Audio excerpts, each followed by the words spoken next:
Welcome back, gamers. Today we're going to be checking out a very interesting two-player abstract game, Pentago, which is kind of a twist on tic-tac-toe, but that you take turns placing marbles and twisting the board, trying to get 5 in a row.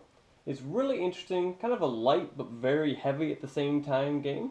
Of course, if you already know how to play Pentago, go ahead and click on the box to jump right to my conclusions. Otherwise, let's find out what's in the box and how you play the game.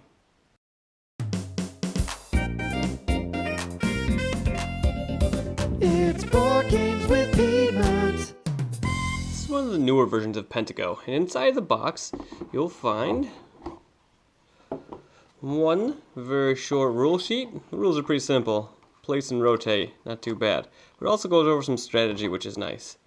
And then the playing board / carrying case, and all 18, I guess 36 rather, marbles, 18 in each color. And this very nice rotating playing board. Pretty awesome. The little case for Pentago acts as a holding tray for the dice also, which is pretty neat. And with the goal of trying to get 5 in a row, the game of Pentago is very simple. White player starts first, places a marble, and then rotates one of the 4 trays. In the beginning, you can just kind of tap one and say, I rotate that one because it doesn't do anything. But as the game progresses, you're going to end up with dots or marbles in each of the squares. Now at this point, maybe black wants to get this white out of alignment and go ahead and rotates that marble. As you can see, the game very quickly can get chaotic, and it's really fun because it's really hard to see what's going to happen. And that's basically Pentago. It's super simple. You're trying to get 5 in a row. You place a marble, rotate a tray. Simple as that. It seems really easy, but it gets really kind of thinky as you start playing. Some of the rows of 5 that you can get are really subtle, and it's hard to see them until it happens. And the rules go over a couple strategies and tips of how to play the game. I'll take a peek at a couple of those real quick right now. Kind of the most obvious play and the most easy to see and set up is the 5 in a row along one column. This is pretty easy to see, but once you get 3 in a row in any column, it's hard for your opponent to stop you because that row of 3 can go in a bunch of different columns. And it becomes hard to stop that. But you can see it coming fairly easily and stop it with another color. The next is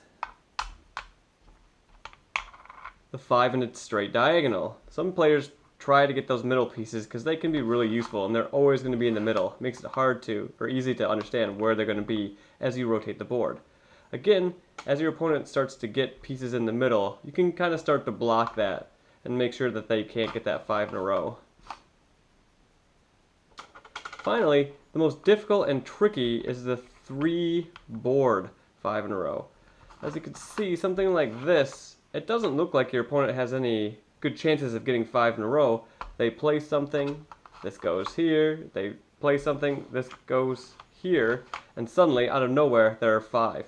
The same kind of thing. It can look like this, and it's hard to see with the other pieces on the board. You look like, okay, I got this under control, no problem. I got some good stuff going on myself. They play a marble and rotate the board, and boom, they've won. This is kind of the most advanced and the best way to win if you're playing highly skilled players, but it's not always easy to see this and pick up on it yourself. Well, like I said, that was pretty simple. As you can probably tell by now, I really like two-player abstract games. I think they're always very elegant, and they take time to master, and that's something I like about games. I like a lack of randomness, having cool strategy in games. And when I saw this at the store, I figured I'd pick it up. It comes in a really nice travel case, so you could get rid of this big box if you needed. And the whole thing works together really nice. The board spins amazingly. So I think it's really fun. It's not something that my partner and I pull out and play all the time, but we want a quick, short little game. Sometimes we take it to the restaurant with us because it's in that nice little travel case, and we play it there. It is highly strategic. It's a little bit pricey, but the components are all very nice. Obviously, there's not much of a theme. It's basically 5 in a row, almost like tic-tac-toe or Connect 4 on steroids. But again, I like that. It's really nice and it works really well. Altogether, I think it's a really nice game. If you're really into these kind of abstract strategy games and you have a little bit extra money, This makes a really nice travel along game that you can take and explain to anyone and play in just a couple minutes.